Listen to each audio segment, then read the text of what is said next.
At 62, Johnny Depp finally admitted there are 9 nights of his life he can't remember, and the truth behind them rewrites everything. Studios erased him from posters in 2020, yet fans trended his name in 42 countries overnight, refusing to let him vanish. So, what really happened on those missing nights that fame tried to bury?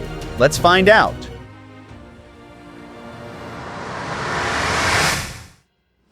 It begins with flashing lights and the wrong kind of applause. Outside the Viper Room, Halloween 1993, laughter turns to chaos. Actor River Phoenix, just 23, collapses on the sidewalk while hundreds celebrate inside. Depp, co-owner of the club, performs on stage unaware his friend is dying meters away. Paramedics arrive at 1 a.m., but Phoenix never wakes. The official report lists acute drug toxicity. Depp leaves quietly through the rear exit, avoiding the cameras already swarming. Within days, he shuts down the venue, then reopens under strict privacy rules. That choice, silence over spectacle, defines his next decade. For years, he refuses interviews about that night. Regulars say the club's neon sign stayed dark every October 31st. The loss shapes his relationship with fame. Success feels cursed, celebration fragile. In later years, he describes the 1990s as a time when noise drowned meaning.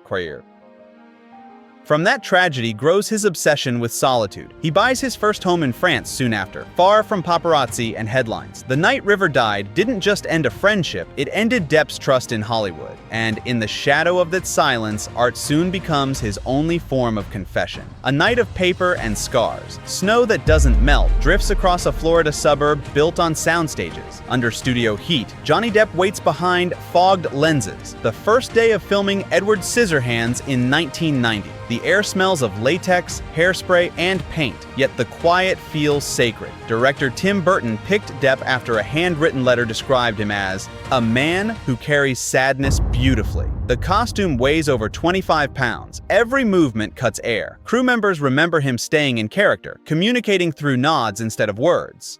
The effect is unsettling and magnetic. When the film premieres, critics compare Edward to a wounded angel. It earns $86 million worldwide, turning Depp into a new symbol of misunderstood outsiders. Burton later reveals that the topiary scenes were inspired by Depp's own childhood isolation in Kentucky. Years later, he admits Edward felt too close for comfort. The blades were fiction, but the loneliness real. The role anchors his partnership with Burton through 7 more films, each stranger than the last. Paper snow keeps falling in his memory, a soft cover over sharp edges. Yet soon the stillness he learned to perform will shatter in a Manhattan hotel at dawn.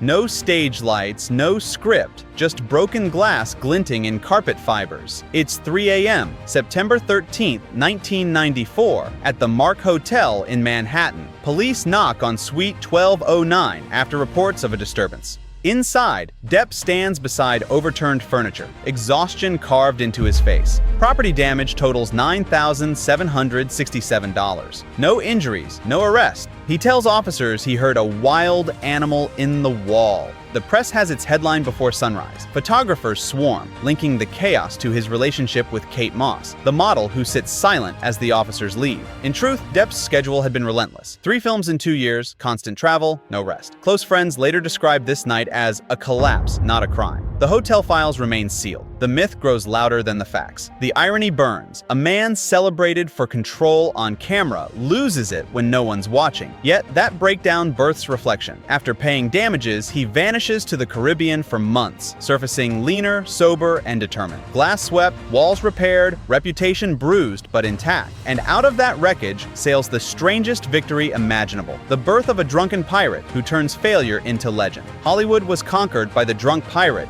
one night. Executives at Disney look worried in the summer of 2002. They are spending over $140 million on Pirates of the Caribbean, The Curse of the Black Pearl, but the main actor keeps staggering across set like he has lost balance. Depp tells them that Jack Sparrow moves this way on purpose. He says, he's a man who's been at sea too long. The studio doesn't laugh. One producer calls his performance too strange for kids.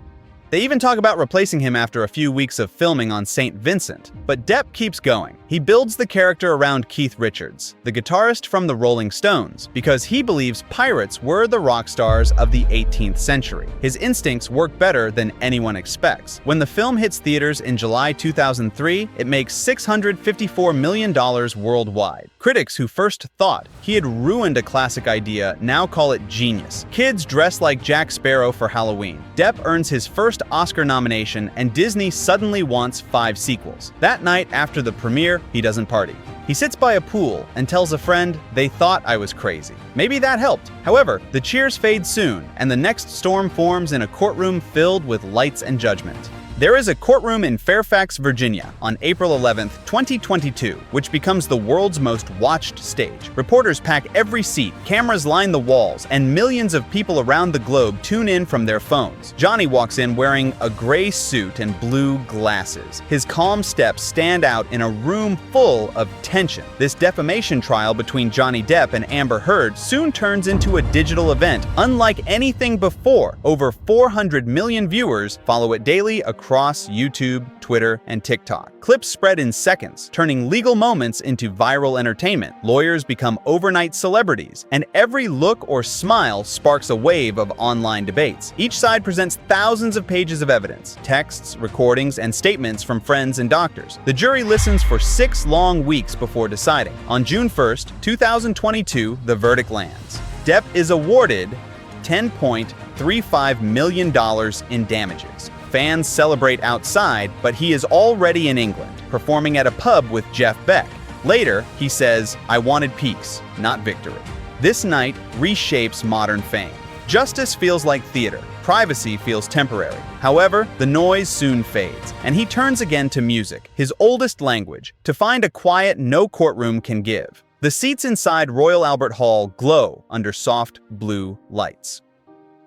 It is May 30th, 2022, just a few days after the trial, that kept his name in every headline. People wait to see a Hollywood star, but when Johnny walks on stage, he holds a guitar instead of a script. There are no speeches, no flash, no defense, only sound. He steps beside Jeff Beck, and the first song they play is Isolation, written by John Lennon in 1970. The words echo louder than any courtroom quote. Beck later says, "He played like a man who'd finally exhaled." Tickets for the entire UK tour sell out within minutes. Clips from that night rack up millions of views online. Within a week, their joint album climbs to #1 on Billboard's blues chart, staying there for 3 straight weeks. For Depp, this is full circle. Before movies, before fame, he was the guitarist of a Florida band called The Kids, performing at small bars for $20 a night. Music came before every role. It still does. When the final song ends, he walks off quietly, smiling, guitar in hand. The sound fades, but peace doesn't last forever. However, another memory waits, an older wound,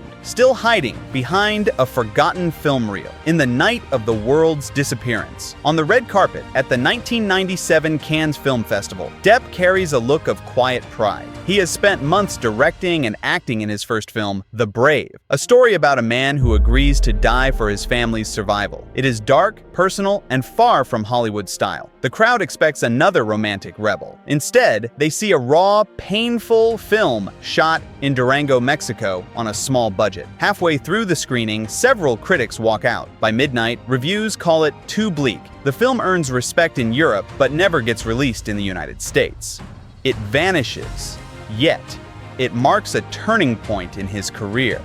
He had worked with Marlon Brando, who told him, "You cannot wait for permission to tell the truth." Depp later says, "The Brave felt like a confession on film. Even without success, he keeps a copy in his private archive. Every May, friends say he screens it quietly at home. The film reminds him that courage often lives inside failure. The world ignored that night, but he never did. Therefore, when Cannes called again years later, he returned under brighter lights and a heavier crown. When the king returned, it was like a dream. The date is May 16th, 2023, and after a long gap, the Cannes Film Festival feels alive again. Flashbulbs pop from every direction as Johnny walks the red carpet. People don't know what to expect. This is his first public appearance since the long court battle that divided fans across the world. He walks slowly, dressed in a dark tuxedo, hair tied back, no words for the press. Inside the Grand Theater, his new film Jean du Barry opens the festival. He plays King Louis XV, the ruler who lived surrounded by gold but starved for truth. The movie rolls, and by the end, the crowd rises. For 7 full minutes, they stand clapping. The camera catches Depp's eyes wet under the lights. That applause lasts longer than any speech he's given in 20 years. However, the celebration outside turns mixed. Some French reporters question the decision to feature him, while others defend it as art over gossip. The film earns more than 12 million euros in its first month, selling out shows across Europe. After the event, he slips through a quiet exit into the Paris night. Fame now feels slower, softer, built again step by step. Therefore, one last night remains, the one memory he keeps hidden behind his calm smile. It was the night when the memory disappeared. Every life has blurred moments, and for Johnny, some are gone completely. In the fast climb of the 1990s, success filled every waking hour. He moved from one film set to the next without sleep, living on coffee, cigarettes, and adrenaline. Long nights, loud crowds, constant travel, it all became one continuous scene. Later, he admits that whole stretches of those years are missing from his memory. Between 1995 and 1999, he filmed Fear and Loathing in Las Vegas, Sleepy Hollow, and The Ninth Gate, often jumping between countries within days. When shooting ended, he joined his band for late-night gigs or flew to press events. Friends recall that he carried small notebooks full of unfinished words, trying to recall where he'd been the week before. The work made him one of Hollywood's most bankable stars, earning nearly $10 million per film, but the cost was exhaustion. By 1999, he escaped to a quiet farmhouse in southern France, far from reporters and studios. He told a journalist, "I needed to stop hearing myself." There, he started painting, collecting guitars, and writing again. The forgotten nights became warnings about how fame steals time. However, those gaps also rebuilt him. Therefore, every note he plays now feels like reclaiming a memory once lost to noise. And maybe the truth isn't lost. It's just hiding between the headlines. Subscribe, keep your eyes open, and join me when the next untold story finally surfaces from the dark.